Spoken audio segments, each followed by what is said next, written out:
Vodi Bakum had a serious critique of churches having multiple services. I don't even like the idea of having multiple services.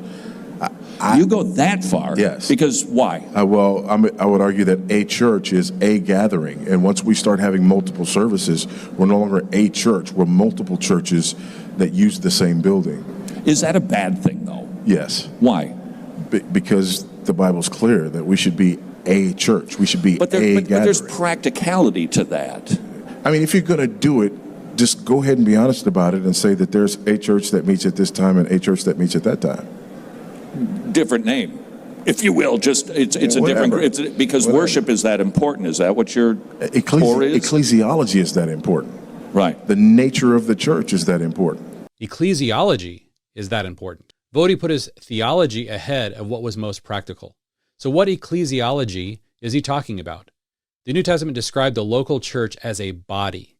You know one another, love one another, weep with those who weep, mourn with those who mourn. In other words, what makes you a local church is the depth of interdependence you have with one another, as described in places like 1 Corinthians 12.